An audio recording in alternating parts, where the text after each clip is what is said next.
El conocimiento silencioso de Carlos César Salvador Arana Castañeda. Bien, sean todos bienvenidos a este nuevo audiolibro.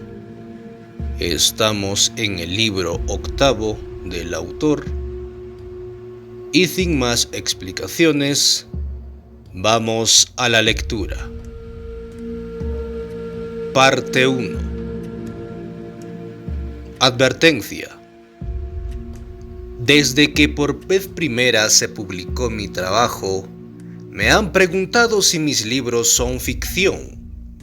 Y yo he manifestado continuamente que lo que he hecho en mis libros es describir fielmente las diferentes facetas de un método de instrucción utilizado por Don Juan Matus, un indio mexicano brujo, para enseñarme a comprender el mundo en términos de un grupo de premisas que él ha llamado brujería. El aprender a manejar de manera inteligente el mundo de la vida cotidiana nos toma años de adiestramiento. Nuestra preparación, ya sea en el razonamiento mundano o en temas especializados, es muy rigurosa, porque el conocimiento que se nos trata de impartir es muy complejo. Idéntico criterio puede aplicarse al mundo de los brujos, sus métodos de enseñanza, los cuales dependen de la instrucción oral y de la manipulación de la conciencia de ser. Aunque diferentes de los nuestros, son igualmente rigurosos, puesto que su conocimiento es tan, o hasta quizás más complejo que el nuestro. Introducción.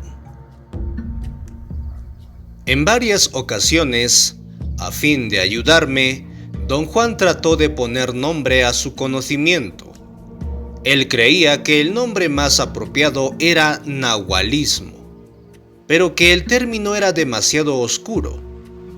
Llamarlo simplemente conocimiento lo encontraba muy vago, y llamarlo hechicería sumamente erróneo.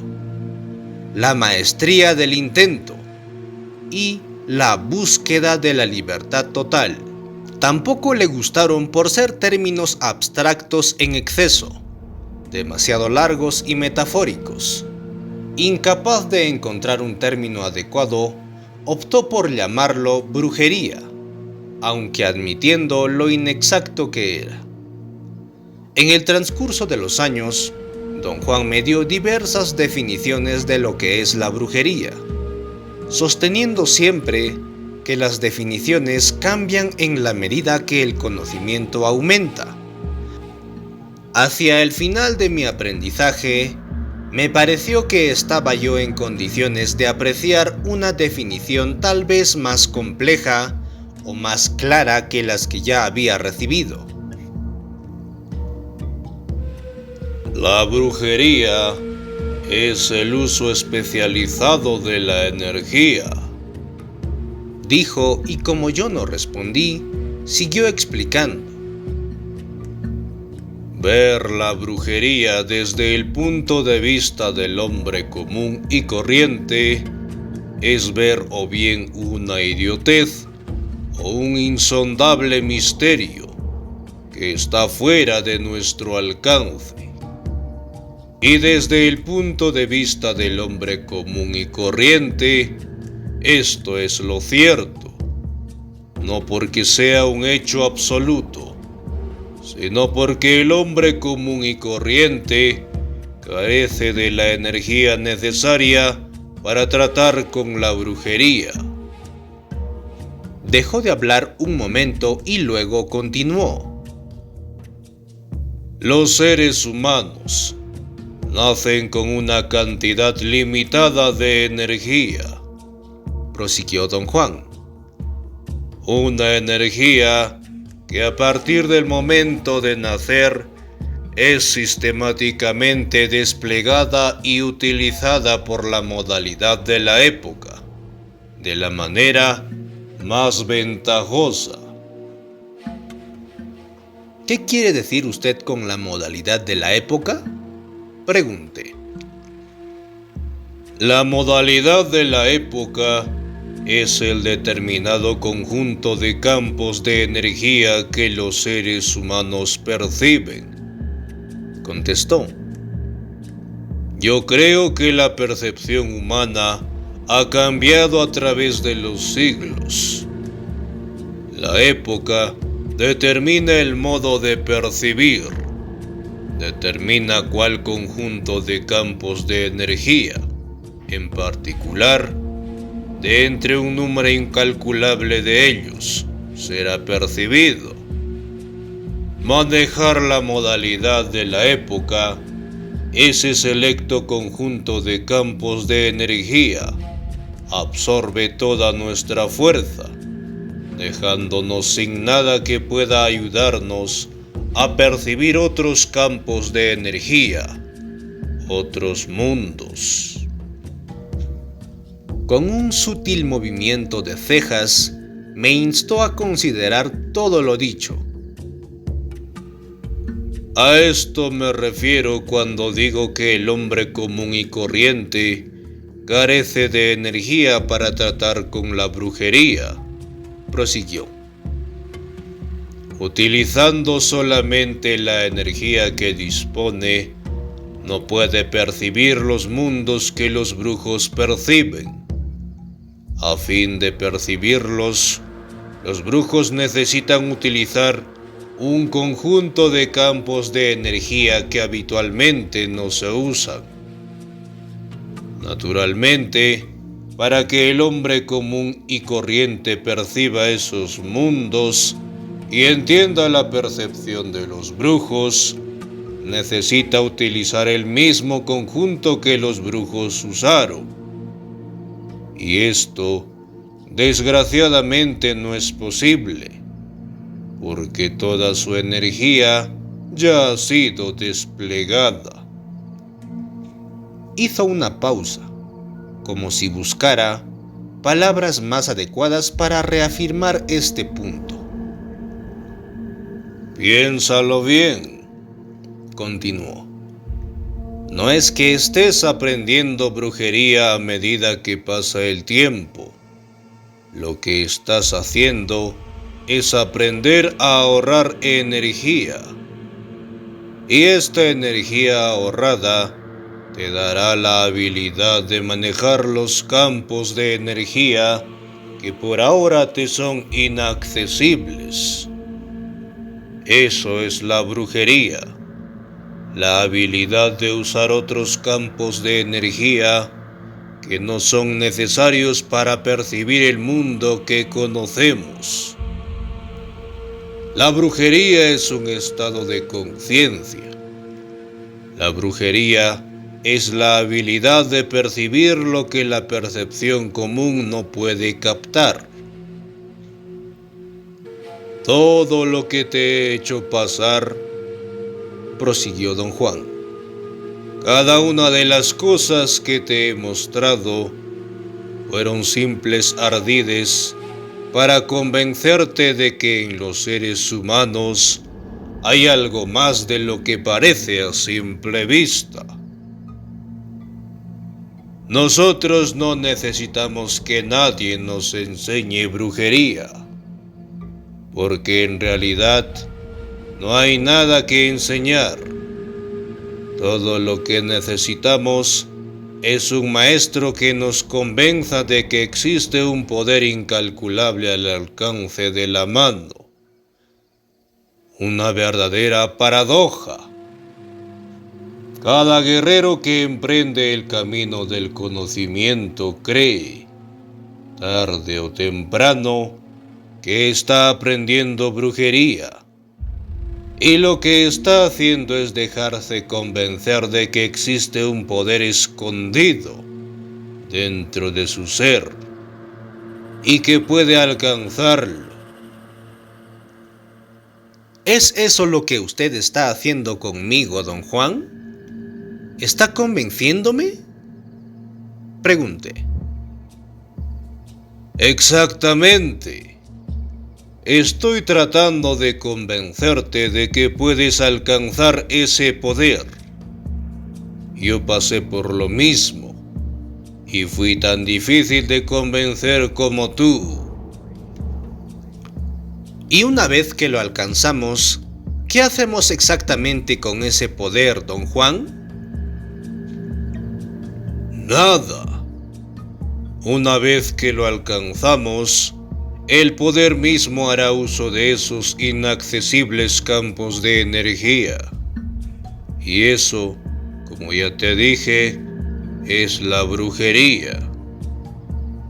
Empezamos entonces a ver, es decir, a percibir algo más, no como una cosa de la imaginación, sino como algo real y concreto. Y después comenzamos a saber de manera directa, sin tener que usar palabras. Y lo que cada uno de nosotros haga con esa percepción acrecentada, con ese conocimiento silencioso, dependerá de nuestro propio temperamento. En otra ocasión, don Juan me dio otro tipo de definición.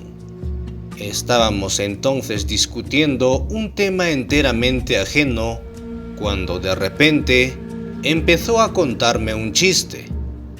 Se rió y con mucho cuidado, como si fuera demasiado tímido y le pareciera muy atrevido de su parte al tocarme, me dio palmaditas en la espalda, entre los omóplatos.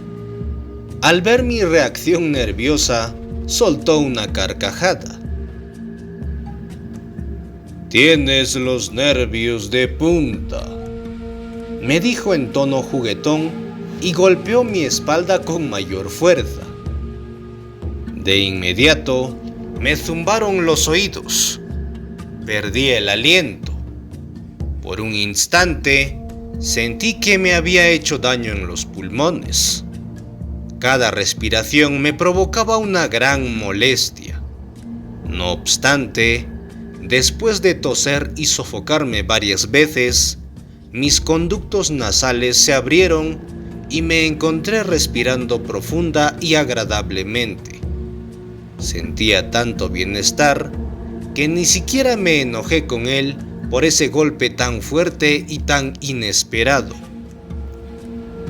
Don Juan empezó entonces una maravillosa explicación. En forma clara y concisa, me dio una diferente y más precisa descripción de lo que era la brujería. Yo había entrado en un estupendo estado consciente. Gozaba de tal claridad mental que era capaz de comprender y asimilar todo lo que don Juan me decía. Dijo que en el universo hay una fuerza inmensurable e indescriptible que los brujos llaman intento, y que absolutamente todo cuanto existe en el cosmos está enlazado, ligado a esa fuerza por un vínculo de conexión. Por ello, el total interés de los brujos es delinear, entender y utilizar tal vínculo, especialmente limpiarlo de los efectos nocivos de las preocupaciones de la vida cotidiana. Dijo que a este nivel, la brujería podía definirse como el proceso de limpiar nuestro vínculo con el intento. Afirmó que este proceso de limpieza es sumamente difícil de comprender y llevar a cabo, y que por lo tanto, los brujos dividían sus enseñanzas en dos categorías. Una es la enseñanza dada en el estado de conciencia cotidiano, en el cual el proceso de limpieza es revelado en forma velada y artificiosa. La otra es la enseñanza dada en estados de conciencia acrecentada, tal como el que yo estaba experimentando en ese momento. En tales estados, los brujos obtenían el conocimiento directamente del intento, sin la intervención del lenguaje hablado. Don Juan explicó que, empleando la conciencia acrecentada y a través de miles de años de tremendos esfuerzos, los brujos obtuvieron un conocimiento específico y al mismo tiempo incomprensible acerca del intento, y que habían pasado ese conocimiento de generación en generación hasta nuestros días. Dijo que la tarea principal de la brujería consiste en tomar ese incomprensible conocimiento y hacerlo comprensible al nivel de la conciencia cotidiana. A continuación me explicó el papel que desempeña el guía de la vida de los brujos. Dijo que un guía se le llama nahual y que el nahual es un hombre o una mujer dotado de extraordinaria energía, un maestro dotado de sensatez, paciencia e increíble estabilidad emocional, un brujo al cual los videntes ven como una esfera luminosa con 4 compartimentos, como si 4 esferas luminosas estuvieran comprimidas unas contra otras. Su extraordinaria energía les permite a los nahuales intermediar, les permite ser un vínculo que canaliza y transmite a quien fuera la paz, la armonía, la risa, el conocimiento, directamente de la fuente, del intento. Son los nahuales quienes tienen la responsabilidad de suministrar lo que los brujos llaman la oportunidad mínima. El estar consciente de nuestra propia conexión con el intento. Le manifesté que mi mente estaba asimilando todo lo que él decía y que la única parte de su explicación que me confundía era el por qué se requería 2 tipos de enseñanza. Yo podía ciertamente entender cuánto me decía acerca del mundo de los brujos, aunque él había calificado como muy difícil el proceso de entender ese mundo. A fin de recordar lo que estás percibiendo y entendiendo en estos momentos, necesitarás una vida entera, dijo, porque todo esto forma parte del conocimiento silencioso. En unos breves instantes habrás olvidado todo. Ese es uno de los insondables misterios de la conciencia de ser. De inmediato, Don Juan me hizo cambiar niveles de conciencia con una fuerte palmada en mi costado izquierdo, en el borde de las costillas. Al instante mi mente volvió a un estado normal. Perdí a tal extremo mi extraordinaria claridad mental que ni siquiera pude recordar el haberla tenido. El mismo Don Juan me asignó la tarea de escribir sobre las premisas de la brujería. Al poco tiempo de haber empezado mi aprendizaje, me sugirió una vez que escribiera un libro, a fin de aprovechar las cantidades de notas que yo había acumulado sin noción alguna de qué hacer con ellas. Arguí que la sugerencia era absurda, porque yo no era escritor. «Claro que no eres escritor», dijo. «Para escribir libros tendrás que usar la brujería. Primeramente tendrás que hacer una imagen mental de tus vaivenes en la brujería, como si estuvieras reviviéndolos. Después tendrás que ensoñarlos, verlos en tus sueños. Y luego tendrás que ensoñar el texto del libro que quieres escribir. Tendrás que verlo en tus sueños. Para ti, El escribir un libro no puede ser un ejercicio literario, sino más bien un ejercicio de brujería. Yo he escrito de este modo acerca de las premisas de la brujería, tal como Don Juan me las explicó, dentro del contexto de sus enseñanzas. En sus enseñanzas, desarrolladas por brujos de la antigüedad, existen dos categorías de instrucción.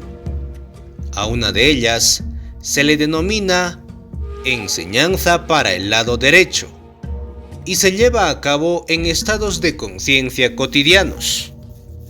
A la otra se le llama enseñanza para el lado izquierdo y se la practica solamente en los estados de conciencia acrecentada. Las dos categorías de instrucción permiten a los maestros adiestrar a sus aprendices en tres áreas: la maestría del estar consciente de ser, el arte del acecho y la maestría del intento. Estas tres áreas también se conocen como los tres enigmas que los brujos encuentran al buscar el conocimiento. La maestría del estar consciente de ser es el enigma de la mente, la perplejidad que los brujos experimentan al darse cuenta cabal del asombroso misterio y alcance de la conciencia de ser y la percepción. El arte del acecho es el enigma del corazón, el desconcierto que sienten los brujos al descubrir dos cosas. Una, que el mundo parece ser inalterablemente objetivo y real, debido a ciertas peculiaridades de nuestra percepción. Y la otra, que si se ponen en juego diferentes peculiaridades de nuestra percepción, ese mundo que parece ser inalterablemente objetivo y real, cambia. La maestría del intento es el enigma del espíritu, el enigma de lo abstracto. La instrucción proporcionada por Don Juan en el arte del acecho y la maestría del intento se basaron en la instrucción del estar consciente de ser, una piedra angular que consiste de las siguientes premisas básicas. 1. El universo es una infinita aglomeración de campos de energía, semejantes a filamentos de luz que se extienden infinitamente en todas direcciones. 2. Estos campos de energía, llamados las emanaciones del águila, irradian de una fuente de inconcebibles proporciones, metafóricamente llamada el águila. 3. Los seres humanos están compuestos de esos mismos campos de energía filiforme. A los brujos, los seres humanos se les parecen como unos gigantescos huevos luminosos, que son recipientes a través de los cuales pasan esos filamentos luminosos de infinita extensión, bolas de luz del tamaño del cuerpo de una persona con los brazos extendidos hacia los lados y hacia arriba. 4. Del número total de campos de energía filiformes que pasan a través de esas bolas luminosas, solo un pequeño grupo, dentro de esa concha de luminosidad, está encendido por un punto de intensa brillantez localizado en la superficie de la bola. 5. La percepción ocurre cuando los campos de energía en ese pequeño grupo, encendido por ese punto de brillantez, extienden su luz hasta resplandecer aún fuera de la bola. Como los únicos campos de energía perceptibles son aquellos iluminados por el punto de brillantez, a este punto se le llama el punto donde encaja la percepción, o simplemente punto de encaje. 6. Es posible lograr que el punto de encaje se desplace de su posición habitual en la superficie de la bola luminosa, ya sea hacia su interior o hacia otra posición en su superficie, o hacia afuera de ella, dado que la brillantez del punto de encaje es suficiente en sí misma para iluminar cualquier campo de energía con el cual entra en contacto. El punto, al moverse hacia una nueva posición, de inmediato hace resplandecer diferentes campos de energía, haciéndolos de este modo percibibles. El acto de percibir de esa manera se le llama ver. 7. La nueva posición del punto de encaje permite la percepción de un mundo completamente diferente al mundo cotidiano. Un mundo tan objetivo y real como el que percibimos normalmente. Los brujos entran a ese otro mundo con el fin de obtener energía, poder, soluciones a problemas generales o particulares, o para enfrentarse con lo inimaginable. El intento es la fuerza omnipresente que nos hace percibir. No nos tornamos conscientes porque percibimos, sino que percibimos como el resultado de la presión y la intromisión del intento. 9. El objetivo final de los brujos es alcanzar un estado de conciencia total y ser capaces de experimentar todas las posibilidades perceptuales que están a disposición del hombre. Este estado de conciencia implica asimismo una forma alternativa de morir. La maestría del estar consciente de ser requería un nivel de conocimiento práctico. En ese nivel, Don Juan me enseñó los procedimientos para mover el punto de encaje. Los dos grandes sistemas ideados por los brujos videntes de la antigüedad eran el ensueño, es decir, el control y utilización de los sueños, y el acecho o el control de la conducta. Puesto que mover el punto de encaje es una maniobra esencial, todo brujo tiene que aprenderlo. Algunos de ellos, los nahuales, llegan a hacerlo en otros. Son capaces de desplazar el punto de encaje de su posición habitual mediante una fuerte palmada asestada directamente al punto de encaje. Este golpe, que se siente como una manotada propinada en el omóplato derecho, aun cuando nunca se toca el cuerpo, produce un estado de conciencia acrecentada.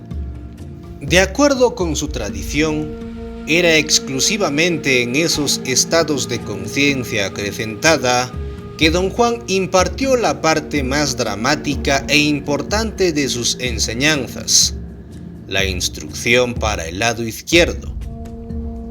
Debido a las extraordinarias características de esos estados, Don Juan me ordenó que no los discutiera con nadie hasta no haber concluido con todo su plan de enseñanzas. Esta exigencia no me fue difícil de aceptar. En esos estados únicos de conciencia, mi capacidad para entender las enseñanzas aumentó en forma increíble, pero al mismo tiempo, mi capacidad para describir o recordar las dichas enseñanzas se vio disminuida en extremo.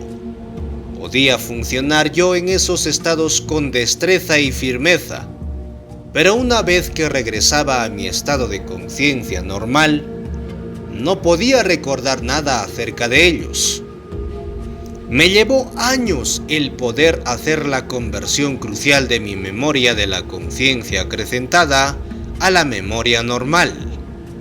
Mi razón y mi sentido común retrasaron esta conversión al estrellarse contra la realidad absurda e inimaginable de la conciencia acrecentada y del conocimiento directo.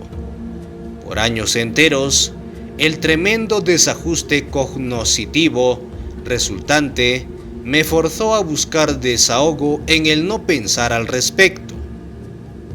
Todo lo que he escrito hasta ahora acerca de mi aprendizaje de la brujería ha sido un relato de cómo me educó Don Juan en la maestría del estar consciente de ser. Todavía no he descrito el arte del acecho ni la maestría del intento. Don Juan me enseñó los principios y aplicaciones de estas dos maestrías con ayuda de dos de sus compañeros, un brujo llamado Vicente Medrano y otro llamado Silvio Manuel.